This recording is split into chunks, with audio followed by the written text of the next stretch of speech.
Yung Ah, sedentary lifestyle, partner, nakita yes. nila ha. Oo, kasi etong lockdown, naging sedentary ang buhay natin. Ang tendency Mm. natin, nagde-develop tayo ng fat cells. Hmm, Paborito palang tirahan ng mga cancer cells, fat ang cells fat, eh. oo. Kasi yung adipocytes, which Mm. are the fat cells, ay yun ang nagiging kanilang parang lugar to Mm. multiply. Okey, oo.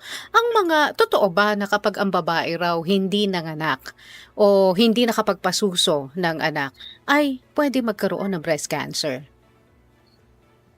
Ginawa kasi yung matris ng babae para maging balansyado ang hormone niya na Mm. dapat nagbubuntis. Yes, oo. Kasi ang normal na hormone ng babae habang nagdadalaga siya, mataas ang estrogen. Pero Mm. kapag nagbuntis siya, bumababa yung estrogen, nababalanse yon pagtaas ng progesterone. Mm. Eh kung hindi nga naman na balansyado ang hormone mo, dahil hindi ka nagbubuntis, ang tendency abnormal, yung mas Mm. mataas lang yung isa over the others. At Yes. alam natin, estrogenic stimulation ng breast can cause yung mga bukol-bukol na yon. Mm. Yung pagpapasuso sana, napakaganda kasi nag-stimulate na naman yon ng cleansing Mm. ng Mm. dibdib ng babae kasi nailalabas niya yung laman ng kanyang lactiferous duct. Mm. Eh kapag hindi niya nailalabas yon, may infeksyon, bibigat, magiging mastitis. Mm. Although hindi yun cancer, pero isa Yeah. yun sa dahilan ng pagsakit ng dibdib ng babae. Mm. So, ang payo ko, yes, magbuntis kung kaya, Mm. magpasuso kung maaari. Mm.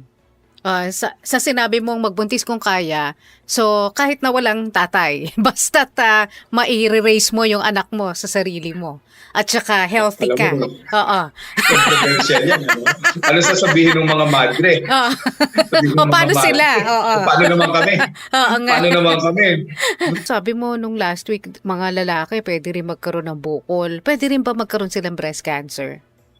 Oo, may mga Mm. nakita na rin akong lalaki Mm. nagkaroon ng breast cancer. And mind you, hindi Mm. sila third sex. Mm. Yung iba na third sex, yung ibang Mm. nakita ko, nagkakabukol sa suso kasi nagpapa-inject sila sa parlor eh. Mm. Ilan na yung nakita ko nagpa-inject ng silicone sa parlor. Ang Oo. dami. Yung Mm. iba sa ilalim ng nipple, nakabukol tuloy yung isang nipple niya.